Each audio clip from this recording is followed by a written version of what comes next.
पिछले एक महीने से पूरे हिंदुस्तान में औरंगजेब की कब्र को लेकर चर्चा हो रही है। समाजवादी पार्टी के नेता अबू आजमी ने औरंगजेब के बारे में एक आपत्तिजनक बयान दिया। औरंगजेब निर्दयी नहीं था, उसने बहुत सारे मंदिर बनवाए, ऐसा उन्होंने कहा था। उनके इस बयान से उस समय बहुत हल्ला भी मचा और उसके बाद अबू आजमी को महाराष्ट्र विधानसभा से निलंबित भी कर दिया। लेकिन तब से शुरू हुआ शोर शराबा अब औरंगजेब की कब्र तक आ पहुंचा है। भाजपा नेता नीतीश राणे ने औरंगजेब की कब्र उखाड़ फेंकने की मांग की। उनके इस बयान को पूरे हिंदुस्तान से सपोर्ट भी मिला। छत्रपति शिवाजी महाराज, छत्रपति संभाजी महाराज के वंशज छत्रपति उदयनराजे ने भी इस औरंगजेब की कब्र हटाने की मांग रखी। इसमें ही अब विश्व हिंदू परिषद और बजरंग दल ने इसके खिलाफ मोर्चा खोल जगह जगह आंदोलन शुरू कर दिया। औरंगजेब की कब्र हटाने के लिए कार सेवा करने का इशारा उन्होंने दिया है। इन सारी घटना से औरंगजेब की कब्र जिस खुलताबाद में वह और पूरे देश में तनावपूर्ण स्थिति पैदा हुई है। कब्र के आसपास पुलिस सिक्योरिटी भी बढ़ा दी गई है। इस पर देवेंद्र फडणवीस ने इस कब्र को संरक्षण है, उसे हटाने के लिए कायदे का आधार लेना पड़ेगा, ऐसा कहा। इसलिए इस पर और एक प्रश्न सामने आया है कि कायदे से संरक्षित इस कब्र को हटाना पॉसिबल है और इसे संरक्षण किसने और क्यों दिया। इसके बारे में आज हम इस वीडियो में बात करेंगे। सबसे पहले विश्व हिंदू परिषद और बजरंग दल की इस बारे में क्या भूमिका है ये देखते हैं। 15 जनवरी की सुबह अहिल्यानगर में हुए विश्व हिंदू परिषद के मीडिया रिपोर्ट में 17 मार्च को पूरे महाराष्ट्र के जिलों में कलेक्टर और तहसील ऑफिस में कब्र हटाने का निवेदन देंगे, ऐसा कहा। वही बजरंग दल ने भी अपनी आक्रामक भूमिका ली। औरंगजेब की कब्र हटाई नहीं तो बाबरी मस्जिद जैसी घटना फिर से कर देंगे। लाखों हिंदुओं को छत्रपति संभाजीनगर में बुलाकर कार सेवा की जाएगी, ऐसा इशारा बजरंग दल से दिया गया। इसलिए औरंगजेब की कब्र के आसपास पुलिस सिक्योरिटी बढ़ाई गई। इस जगह SRPF की बटालियन, 2 अधिकारी और 15 कर्मचारी ऐसा बंदोबस्त दिया गया है। 2 जगह पर नाकाबंदी भी कर दी है। इसके सिवा कब्र के आसपास जाने वाले हर आदमी की तलाशी ली जा रही है। इसके सिवा अंदर किसी को भी नहीं जाने दिया जाता। एक तरफ औरंगजेब की इस कब्र को हटाने CM फडणवीस से पूछा गया तो उन्होंने बताया कि ये कब्र हटानी चाहिए, ऐसा सबको लगता है, लेकिन कुछ चीज़ें कायदे से की जाती है क्योंकि उस कब्र को सिक्योरिटी प्राप्त है। कांग्रेस के दिनों में ASI का संरक्षण मिला है, ऐसा उन्होंने कहा। तो अब देखते औरंगजेब की कब्र हटाना पॉसिबल है क्या। खुलताबाद में इस औरंगजेब की कब्र को ASI यानी आर्कियोलॉजिकल सर्वे ऑफ इंडिया के अंदर आती है। भारत के ऐतिहासिक वास्तुओं को संरक्षण देने का काम ये डिपार्टमेंट करता है। भारत स्वतंत्र होने के बाद ऐसे 2826 ऐतिहासिक वस्तुओं का संरक्षण किया गया। 2014 में ये संख्या 3650 हुई। अब ये संख्या 3689 के आसपास है। औरंगजेब की ये कब्र मुगल बादशाह के होने के कारण इसे संरक्षण दिया गया, ऐसा भी बोला जाता है।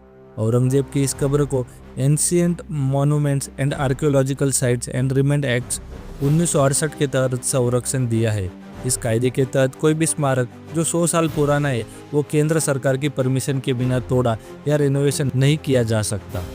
औरंगजेब की इस कब्र को ASI के नियमों के अनुसार और कायदे अनुसार संरक्षण प्राप्त है, ऐसा दिखता है। महाराष्ट्र सरकार को औरंगजेब की इस कब्र के बारे में निर्णय लेने का अधिकार ही नहीं है।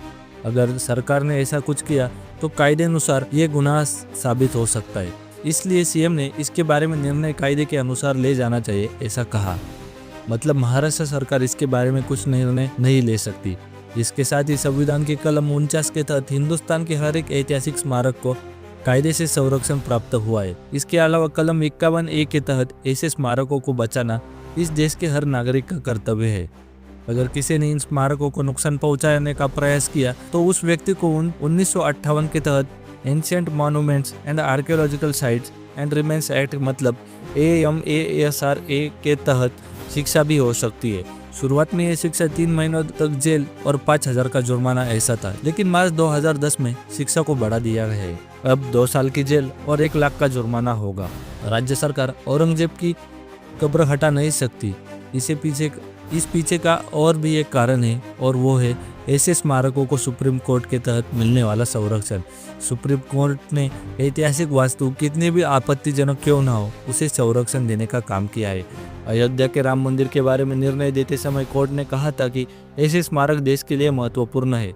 इसलिए कोर्ट के इस निर्णय को ध्यान में रखते हुए इस बारे में निर्णय लेने के लिए सरकार को बहुत बड़ी लड़ाई कायदे के अनुसार लड़नी पड़ेगी, ऐसा कहा जाता है। लेकिन अब सवाल ये खड़ा होता है कि महाराष्ट्र सरकार इस बारे में क्या कर सकती है।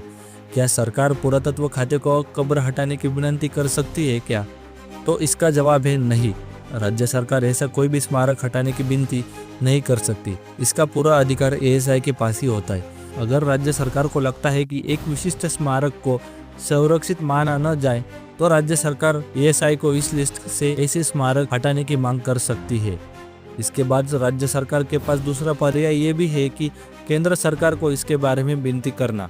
एएसआई ये department cultural heritage of the nation इस मंत्रालय के अंडर आता है। केंद्र सरकार को AMASAR कायदे के सेक्शन 35 अनुसार किसी भी ऐतिहासिक वास्तु को इस लिस्ट से हटाने का अधिकार है।